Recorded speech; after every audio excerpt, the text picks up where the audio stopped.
Yo te pido que abras tu Biblia en Gálatas capítulo 5.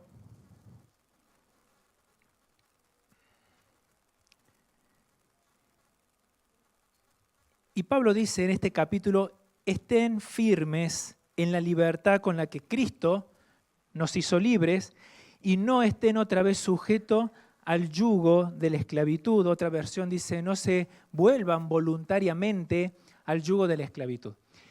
Y en eso estaba pensando en esta semana. Digo, qué concepto extraño qué concepto raro, que Dios tenga que animarnos, que Dios tenga que afirmarnos a que permanezcamos en la libertad y no permanezcamos en la esclavitud. Qué extraño esto que Dios tenga que constantemente ahí machacar y afianzar la idea de que la libertad es algo bueno y la esclavitud es algo malo. Pensaba en Israel cuando está a punto de ingresar a la tierra prometida, ahí en Deuteronomios, Dios reúne a todo el pueblo, repite toda la ley, y en esa ley que va repitiendo le dice a Israel, no vuelvan por este camino, no regresen a Egipto. Y yo me pensaba y me preguntaba, ¿qué persona con dos dedos de frente va a querer volver por ese camino a Egipto? Si Egipto es el sinónimo de esclavitud, Egipto es el sinónimo del látigo, es el sinónimo del sol, del trabajo forzoso. Había algo que estaba pasando en el corazón de ese pueblo que Dios le tiene que decir, no vayan a Egipto, Egipto es malo, la esclavitud es mala, la tierra prometida es buena, la libertad es buena. Algo pasa en el corazón del hombre que se va inclinando hacia la miseria, se inclina hacia la autodestrucción. Algo parecido pasaba en Gálatas capítulo 5, que Dios en un plano espiritual le dice a la iglesia, permanezcan firmes ¿en dónde? En la libertad con la que Cristo les hizo libres. No vuelvan voluntariamente al yugo de la esclavitud, no vuelvan a ser esclavos. Y yo me pregunto, ¿cómo se explica esto? ¿Por qué Dios tiene que volver a afirmar este concepto de la libertad y de la esclavitud? Bueno, Pablo lo explica en todo el capítulo de Gálatas cuando dice que el Hijo de Dios tiene dos naturalezas, ¿sí? Tenemos una naturaleza espiritual y tenemos una naturaleza carnal. Y ahí empieza la explicación. Al tener una naturaleza espiritual, esa naturaleza, que le denominamos el nuevo hombre, tiene deseos. Y el deseo del nuevo hombre es hacer lo que el Espíritu dice, obedecer a Dios. Eso es lo que desea el nuevo hombre. Ahora, el viejo hombre o la naturaleza caída desea ¿qué cosa? Desea las obras de la carne, desea desobedecer a Dios. Entonces, dentro nuestro tenemos dos deseos que se oponen entre sí. Uno quiere ser la obra de la carne y el otro quiere hacer la obra del Espíritu. Uno quiere obedecer a Dios y el otro no quiere obedecer a Dios. Y ¿sabes qué? En este tira y afloje de deseos no existe el gris. No existe un árbitro que se ponga en el medio y que diga, bueno, yo me voy a poner entre medio del deseo de la carne y el deseo del Espíritu. No. O obedecemos a la carne o obedecemos al Espíritu. Y ahí está el concepto de libertad. Fíjate que el concepto de libertad en el mundo, en la sociedad es yo hago lo que quiero cuando quiero, no hay restricciones algunas, no tengo que obedecer a nadie, pero el concepto de libertad en la Biblia es que yo ahora puedo elegir a quién voy a obedecer. No es que ahora no voy a obedecer a nadie, no, yo voy a obedecer. O voy a obedecer a la carne o voy a obedecer al Espíritu. El tema es que ahora yo puedo tomar esa decisión. Y recordaba en la figura del Dani que ponía el domingo pasado de esa barca navegando, y para navegar en la fe, navegar en el camino cristiano, tenemos que estar tomando siempre esa decisión. Hoy, ¿a quién voy a obedecer? Mañana lunes, ¿a quién voy a obedecer? ¿Al deseo de la carne o el deseo del Espíritu? Y si me acompañas ahí en el versículo 19 del capítulo 5, Pablo empieza a mencionar distintos pecados que se manifiestan a la hora de desear y obedecer a la carne. Versículo 19, y manifiestas son las obras de la carne, que son adulterio, fornicación, inmundicia, lascivia, idolatría, hechicería, enemistades, pleitos, celos, iras, contienda, disensiones, herejías, envidias, homicidios, borracheras, orgías y cosas semejantes a estas, acerca de las cuales os amonesto. Cosas semejantes a estas. Lo que está diciendo Pablo es que esta lista no es una lista exhaustiva, sino que es una lista más bien representativa. Y en esta serie de libres de verdad vamos a ir tocando distintos pecados que sin lugar a dudas atan la vida del creyente, distintos pecados que sin lugar a dudas es consecuencia a que yo decido obedecer a la naturaleza pecaminosa. No va a ser una lista completa, va a ser una lista más representativa de distintos pecados, pero hoy vamos a arrancar con un pecado que es el pecado de la envidia. El pecado de la envidia. No sé si prestaste atención a cómo la sociedad ve la envidia. ¿Qué concepto tiene la sociedad de la envidia? A mí me pasó que yo veo que hay muchas personas que consideran la envidia primero como algo que no es una virtud, ¿sí? En eso coincidimos, no es una virtud, pero muchas personas consideran que la envidia es como una fuerza negativa, como un poder invisible que actúa en las vidas de las personas. Es una fuerza que te puede provocar mala suerte, es una fuerza que puede provocarte enfermedades, o que si de repente tenés un proyecto y lo comentás y hay alguien que te tiene envidia, ese proyecto se ve frustrado y la gente empieza a tomar distintas acciones para defenderse en contra de la envidia, porque esa fuerza viene y te destruye. Y vemos a personas que se ponen una cinta roja, ¿sí? Como pulsera, o en el auto usamos, no digo usamos, pero se usa una cinta roja, yo todavía no la tengo, pero dicen que el color rojo es un color que repele la envidia, es un color que hace desviar la envidia. Algo interesante es que hay muchos bebés, cuando nacen, la familia hace una especie de ritual para evitarle el mal de ojo. Y cuando vos escuchás, ¿y cómo es eso? Y claro, porque muchas personas van a ver al bebé y uno nunca sabe quién mira con envidia y le puede llegar a provocar una enfermedad o algo malo. Bueno, Dios engloba todas esas prácticas como algo que se llama hechicería, algo que no está bien, algo que no agrada a Dios, y la envidia no es una fuerza poderosa, invisible, que llega para atacarte. La envidia, Dios dice que es un pecado. La envidia es un pecado que nace del corazón. ¿Y sabes qué? La envidia tiene algo muy raro. Es muy difícil explicar mediante la lógica la envidia, porque la envidia es deseo el mal al otro porque eso me causa bienestar a mí. Yo le deseo al otro que le vaya mal porque eso me hace bien. Pues fíjate en este concepto. Se puede llegar a explicar con la lógica lo que es el robo. Está mal, es pecado, pero lógicamente podés explicarlo. Hay una persona que no tiene algo y de repente ve a otra persona que sí lo tiene y va y se apodera de algo que es ajeno. Lo podés explicar con la lógica. Podés incluso explicar la codicia. ¿Qué es la codicia? La codicia es un deseo que a lo mejor puede ser un deseo legítimo, pero es un deseo que llegó a un punto que empezó a escalar a tal punto en tu vida que se convirtió en tu Dios, en tu ídolo. Vivís para eso que estás codiciando, vivís para ese deseo. Y de repente aparece una persona que tiene lo que vos estás deseando y lo codiciás. Fíjate que el 10º mandamiento es, ¿no codiciarás? No. El 10º mandamiento es, no codiciarás la casa de tu prójimo.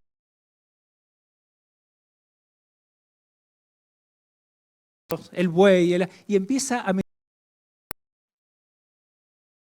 por mencionar todas estas áreas. Bueno, porque podés codiciar muchas cosas. Todo podés codiciar. De cierta forma podés explicar la lógica. Estás deseando algo y ves a alguien que lo tiene.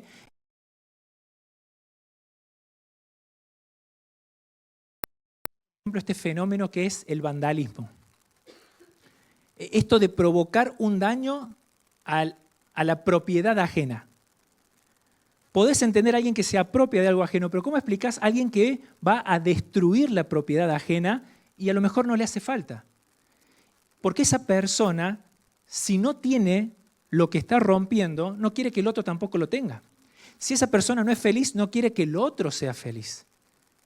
La envidia tiene algo que no se puede explicar tanto con la lógica. Dicen que hay una historia muy conocida que a la codicia y a la envidia se le concedió un deseo, pero con la condición que el otro iba a recibir una doble porción. Y la codicia dijo, bueno, yo siempre quise tener ojos claros. Sí es. Eso es lo que siempre codicié. Así que pide tener ojos celestes. Entonces se le concede ojos celestes y como el otro iba a recibir la doble porción, tiene ojos azules porque se le aclaró el ojo más todavía, no sé. Ahora, estaba contenta la codicia y la envidia lo ve. Y le llegó el turno a la envidia para pedir el deseo y la envidia dijo, bueno, yo quiero que me quites un ojo. Porque el otro iba a recibir una doble porción. Eso quería decir que el otro iba a quedar ciego. Pero esa es la envidia. Es una doble porción negativo hacia el otro. No importa si yo tengo una porción negativa, con tal que el otro tenga una doble porción negativa. Mirá lo que dice Pablo ahí en Gálatas 5:26. No nos hagamos vanagloriosos, irritándonos unos a otros, envidiándonos unos a otros. Claro que la envidia está ligada a la vanagloria. La envidia está ligada al orgullo personal, ese deseo de querer ser el primero, ese deseo de querer ser el más destacado, el más honroso. Y cuando eso se ve un poco violentado, cuando se ve que mi honor está siendo peligrado por el honor ajeno y hay alguien que está empezando a tener honor, ahí comienza la chispa de la envidia. Está pegada a la vanagloria, está pegado a irritarnos, porque ya no me cae bien el otro. Le pasó a Miriam con su hermano Moisés. Mirá cómo Miriam disfraza la envidia con un sentimiento de quizás un marco teológico. ¿Por qué Dios siempre tiene que hablar por medio de Moisés? A ver, ¿qué tiene Moisés que yo no tenga? Y disfraza la envidia, Miriam, de esto de que, bueno, Dios también puede hablar conmigo, pero en realidad ella estaba mal porque Moisés tenía un grado de honor más que ella. Dios hablaba con Moisés. Mira este versículo que está en Proverbios. Abrí tu Biblia ahí en Proverbios capítulo 27, versículo 4. El proverbio dice, cruel es la ira e impetuoso el furor, mas ¿quién podrá sostenerse delante de la envidia? ¿Quién podrá sostenerse delante de la ira? El proverbio está diciendo, hay personas que manifiestan su ira, y es difícil estar al lado de un iracundo. Hay personas que manifiestan furor y es difícil estar al lado de una persona que tiene furor.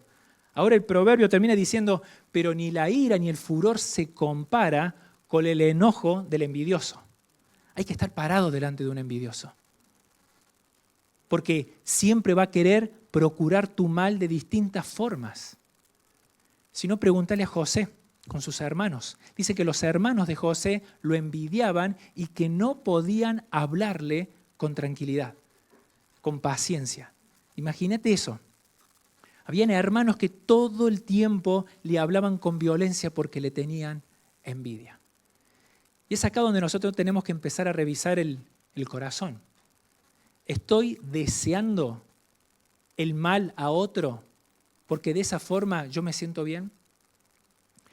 Y quizás esto suene muy grande. Quizás uno diga, bueno, yo en realidad tengo otros pecados.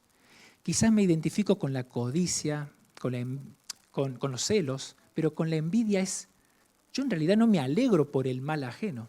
Ahora, si cambiamos la pregunta, ¿te entristece que al otro le vaya bien? Realmente hay un cosquilleo, hay una chispa cuando vos te enterás que cierta persona obtuvo un beneficio. ¿Qué pasa con tu corazón? Mirá Proverbios 14:30. Dice, el corazón apacible es vida de la carne, mas la envidia es carcoma de los huesos. Y acá hay un antagonismo entre un corazón que tiene paz y un corazón que tiene envidia. La persona que tiene paz en su corazón no necesariamente cumplió todos sus deseos, pero hay algo que tiene paz. Él está confiado en Dios. Él sabe, bueno, Dios sabe por qué no me da lo que estoy deseando. Dios sabe poner límites, Dios sabe por qué permite esto, Dios sabe por qué permite que el otro lo tenga. Hay algo que le da paz. Y Proverbio lo habla de una forma como que si ese corazón está bombeando medicina al cuerpo. El corazón que tiene paz bombea medicina. Ahora tenemos un corazón envidioso, por otro lado, y dice que es carcoma para el cuerpo. De ahí sacamos la palabra carcinoma, de ahí sacamos la palabra cáncer. Dice que el corazón envidioso es un cáncer, como un cáncer en los huesos. Es algo que te va carcomiendo por dentro y no te deja. No te deja. Caín tuvo envidia de su hermano Abel y es algo que lo carcomía y de repente lo mata. Muchas historias en la Biblia hablan de cómo una persona empezó a carcomerse por dentro.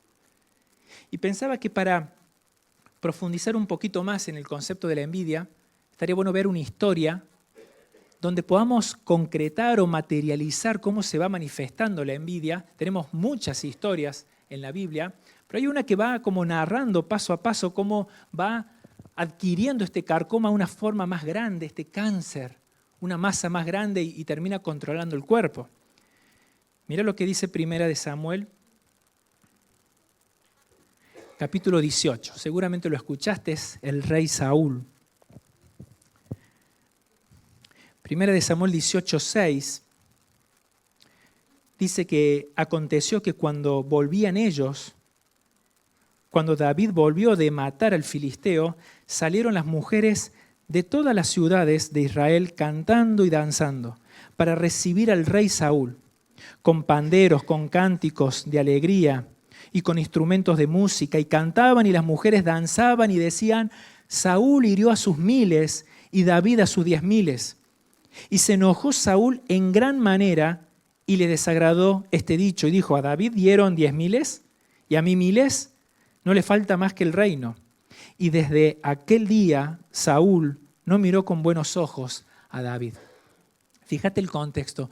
Viene la nación de Israel de una guerra que ya la tenía perdida. Viene de vencer a Goliat, era un soldado que no podía ser combatido.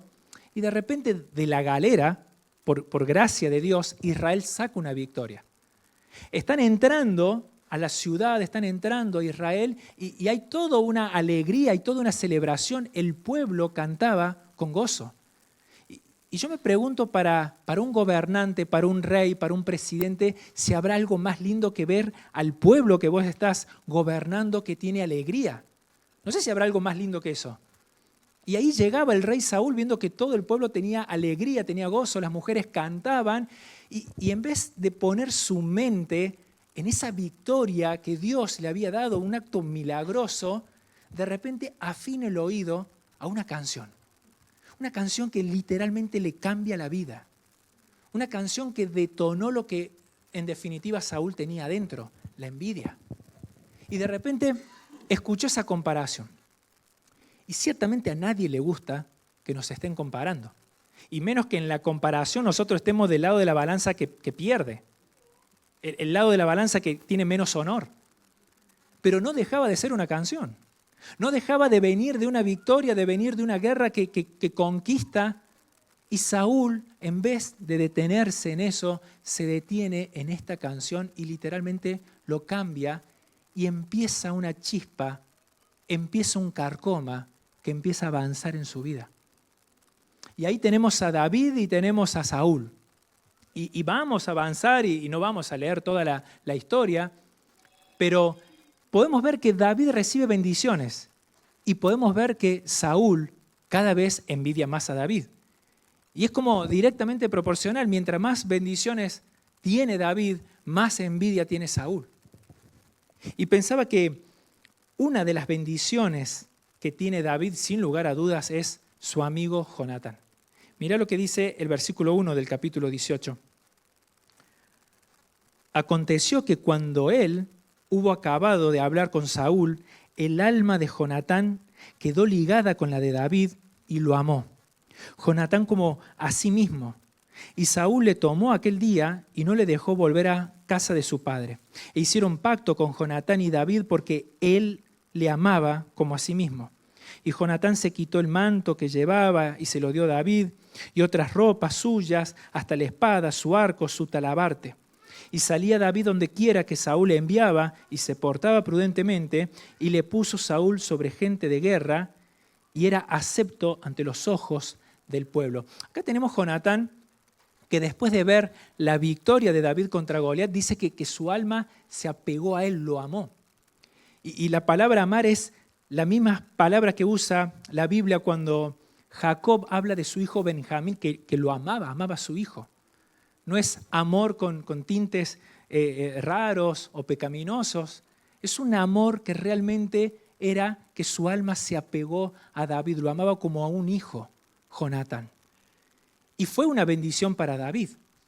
Y pensaba que si había alguien que tenía que manifestar envidia, en términos, no sé, fuera de la Biblia, era Jonatán. Porque Jonatán era el número 2. Jonatán era el que le seguía en el trono. Y de repente ve a una persona, a un chico, que está adquiriendo victoria, que tiene grados de honor, que la gente lo reconoce, y Jonatán pudo haber dicho, che, este me quiere quitar el trono. Si había alguien que entenderíamos de que va a manifestar envidia, era Jonatán, y Jonatán no lo manifiesta. Mirá lo que dice capítulo 23, versículo 17. Está hablando Jonatán con David, y fíjate este versículo. Y le dijo Jonatán, no temas, pues no te hallará la mano de Saúl mi padre, y tú reinarás sobre Israel, y yo seré segundo después de ti, y aún Saúl mi padre así lo sabe. Mirá las palabras de Jonatán. David, no tengas miedo, vos vas a ser rey, sobre todo de Israel. Yo voy a ser el segundo. Lo sabe mi papá, lo sabe la gente, lo sé yo, lo sabe vos. Quédate tranquilo. Fíjate que el antagonismo de Saúl no es David, el antagonismo es su hijo Jonatán. Saúl un corazón lleno de envidia que se va carcomiendo por dentro y Jonatán un corazón con amor. Un amor que era genuino, como dice Corintios 13. El amor genuino no tiene envidia y es benigno. Ahora, hay que animarse a decir, yo voy a ser segundo. A ver, te hago esta pregunta. ¿Alguna vez consideraste que a lo mejor Dios diseñó tu vida para que seas el segundo? Leemos la Biblia, leemos la historia de David, nos imaginamos que somos David. Che, pero si tu historia es una historia diseñada por Dios para que seas el número 2, y el que está al lado tuyo, tu amigo, tu hermano, va a recibir un grado más de honra, va a recibir una doble porción de, a lo mejor de riquezas, de honra, de reconocimiento. Y no digo que a vos te va a tocar lo peor de la vida, pero nunca vas a alcanzar el grado de honra del que está al lado tuyo. Vas a ser el número 2. ¿Cómo se movería tu corazón? Hoy no conocemos nuestra historia hasta el final, lo conoce Dios. Nosotros conocemos la historia de Jonatán porque la tenemos en la Biblia.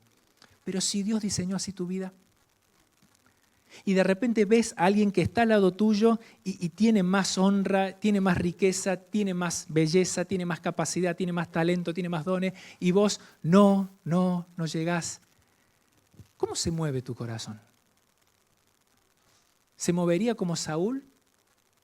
Que ve que su progreso simboliza su retroceso. O de repente tenés el corazón de Jonatán que decís, ¿sabes qué? Te deseo lo mejor. Es más, te voy a ayudar. ¿Sabes que eso es algo que confronta el corazón y nos confronta, Señor, ¿cómo estoy parado? Señor, este tema de la envidia, que le deseo el mal ajeno porque eso me hace bien, ahora estoy empezando a ver que está cada vez más cerca a los movimientos de mi corazón. Mira cómo continúa la historia. Primera de Samuel 18:10. Aconteció al otro día que un espíritu malo de parte de Dios tomó a Saúl. Y él desvariaba en medio de la casa, y David tocaba con sus manos, como los otros días, y tenía Saúl la lanza en la mano. Y arrojó Saúl la lanza, diciendo, enclavaré a David a la pared. Pero David lo evadió 2 veces. Es rarísimo esto, porque más adelante Saúl vuelve a atentar contra la vida de David y le arroja, pero esta vez una sola lanza. Pero, ¿cómo habrá sido este momento, ¿no? de que Saúl le arroja 2 lanzas? Y ahí estaba David tocando un instrumento porque había un espíritu que atormentaba a Saúl. David con el Espíritu Santo lograba apaciguar a ese espíritu, lo dominaba, lo controlaba. Y ahí estaba Saúl jugando con una lanza. Hay que estar ahí tocando un instrumento. Cuando ves a alguien que está jugando con una lanza, yo digo, ponete a jugar con la corona, pero con una lanza. Y andá a saber lo que hacía Saúl, si golpeaba el piso, pero en un momento le tira la lanza. Y David logra evadir. Y yo me pregunto qué habrá pasado en esos segundos por la cabeza de David. ¿Qué pasó acá? ¿Realmente me tiró una lanza? Sí, la clavó en la pared. ¿Realmente me quería clavar en la pared? ¿Habrá sido un chiste, una broma? Y de repente vuela la segunda lanza. Y ahí David ya se dio cuenta. A veces tiramos lanzas, ¿no? Con comentarios, con actitudes, con miradas. Y vamos tirando cosas, vamos tirando producto de un carcoma que va avanzando, que no se está controlando. La historia sigue, versículo 17, para ir cerrando, dice, entonces dijo Saúl a David, he aquí, yo te daré Merab, mi hija, mayor por mujer, con tal que me seas hombre valiente y pelees las batallas de Jehová. Mas Saúl decía, no será mi mano contra él, sino que será contra él la mano de los filisteos. Acá había un plan que se estaba desarrollando. Es bravo estar frente a una persona que tiene envidia, porque empieza a desarrollar planes. Y fíjate que tenemos la Biblia, un comentario que solamente Dios podía dar ese comentario, porque estaba dentro del corazón de Saúl. Dice que hacía esto él, porque estaba planeando que no quería él matar a David, porque el pueblo se le iba a venir encima, ahora que lo maten los filisteos. Le dice David, agarra un equipito, anda, pelea y pelea las batallas de Dios. Y le da ese marco espiritual. Son las batallas de Dios, anda, pelea. Y si ganás, yo te voy a dar a mi hija mayor. Ahora David pelea esas batallas, pero esto de enmarcar con espiritualidad un deseo pecaminoso es algo a tener en cuenta. Vos sabés que Pablo en Filipenses 1 dice que algunos predicaban el Evangelio de Cristo por envidia. Y fíjate esta contradicción.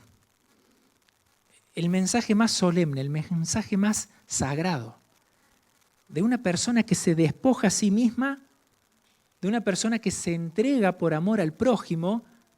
Ese es el mensaje y es hablado por boca de un interlocutor que tiene la intención de provocar un daño a un prójimo. Es algo que choca. Y a lo mejor había una competencia ministerial, a lo mejor alguien quería sobresalir, yo quiero predicar mejor que Pablo. Y pensaban que predicando a Cristo le iban a provocar un daño a Pablo. Y la envidia se mete en terrenos donde vos decís, bueno, acá es un terreno sagrado, acá la envidia no va a llegar. El terreno ministerial, el terreno de la iglesia, el terreno de la obra de Dios es algo donde la envidia no se puede filtrar. Y se filtra, a veces se filtra con más frecuencia. Son áreas donde no vigilamos e incluso podemos servir con una motivación incorrecta. Dice la Biblia que en el tribunal de Cristo, en aquel día, nuestras obras van a ser probadas por fuego. Y ahí vamos a ver si sufriremos pérdida. ¿En qué sentido? De que si traemos una obra, es probada por fuego. Si eso permanece, estamos bien. Ahora eso puede prenderse fuego y no quedar nada. Y sufriremos pérdida.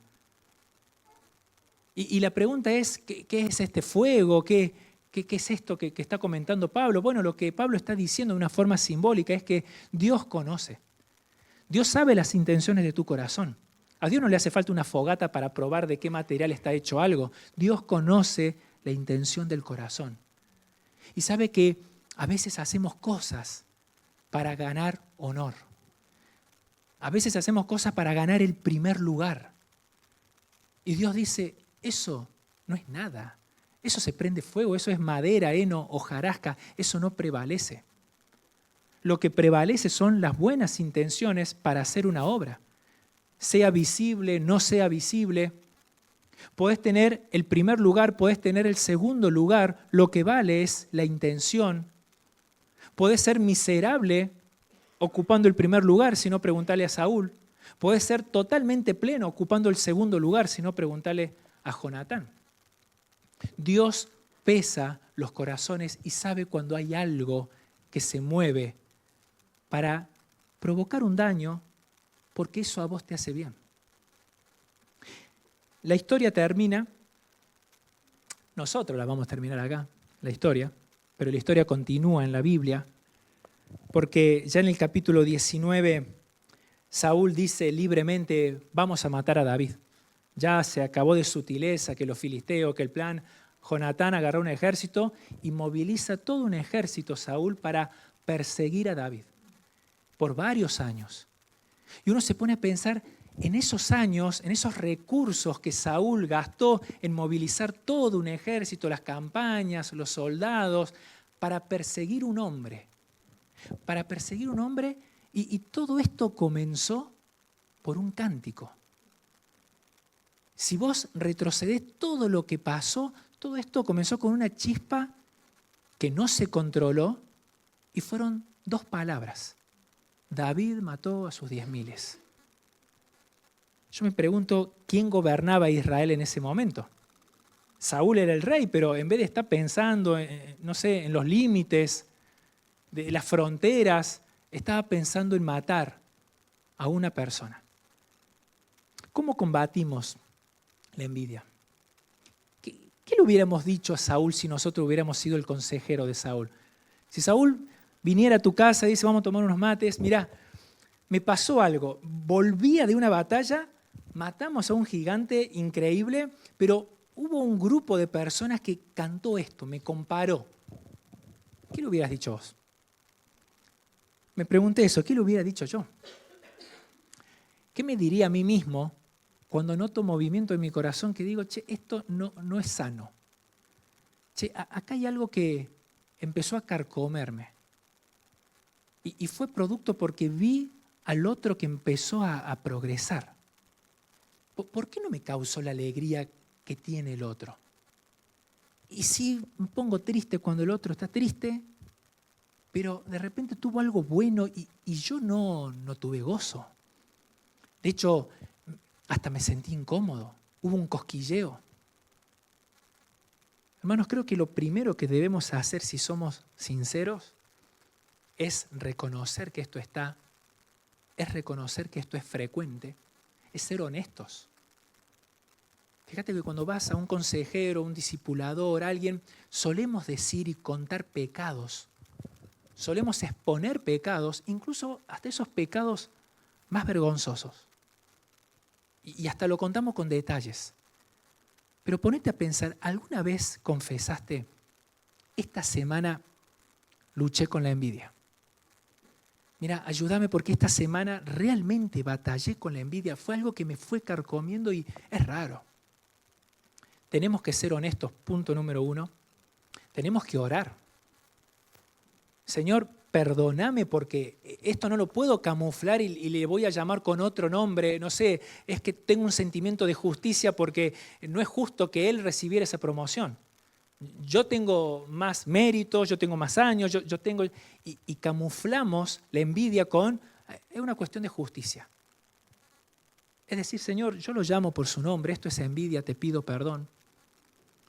El salmista dice, Dios, examina mi corazón. Fíjate, mirá, ¿hay camino de perversión? A lo mejor no me estoy dando cuenta, a lo mejor estoy abrazando algo y está creciendo y me está envenenando. es ser honesto, es orar, es arrepentirse, es practicar la gratitud. Señor, yo te doy gracias porque tengo esto y así lo determinaste. Lo tengo.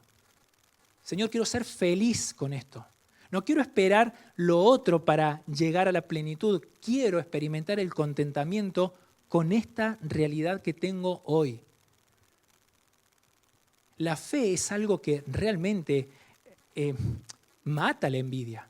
La fe puesta en Dios es algo que realmente puede lograr apaciguar esa chispa de envidia. Yo creo que Dios sabe lo que hace. Yo creo que Dios quiere lo mejor para mí. Y Dios sabe por qué permite las cosas. Yo tengo fe. El mensaje de hoy es, yo tengo que tomar la decisión de no obedecer a la naturaleza pecaminosa que claramente se carcome por dentro cuando veo la bendición de otro.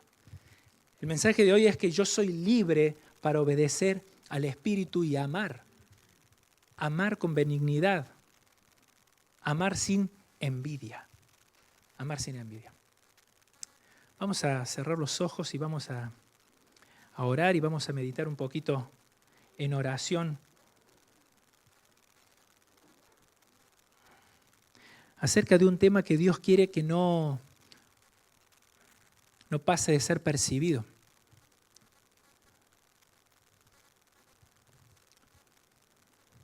Dios quiere que examines tu corazón y que realmente lo pongas en una balanza y que quizás esa balanza está más inclinada a tristeza por alegría de otro. Y tomar conciencia de que uno puede llegar a caer en lo que cayeron muchos a lo largo en la historia porque no vieron la chispa de la envidia que iba creciendo. Padre, cuando abrís el corazón del hombre, Señor, encontrás muchas cosas y es tu deseo, es tu amor intervenir en el corazón para sanar, para prevenir, para limpiar. Y hoy te pedimos que limpies a cada uno que estamos acá, que limpies nuestro corazón. Si hay alguien que se está carcomiendo por dentro o inició una chispa, Señor, que pueda ser apaciguada, que el Espíritu Santo nos ayude, que el Espíritu Santo nos limpie y que podamos obedecer el deseo del Espíritu, que es amar. Señor, no desear el mal al otro, no entristecerme, que el bien del otro no me aplaste, Señor. Oramos para que sea una iglesia donde no se practique la envidia, que no se sirva por envidia. Ser una iglesia de testimonio donde cada uno en sus tareas también podamos ser testimonios fieles de que el amor puede más, de que el amor es más fuerte, el amor es más poderoso, y alejarnos de todo tipo de envidia, Señor. Oramos en Jesús. Amén.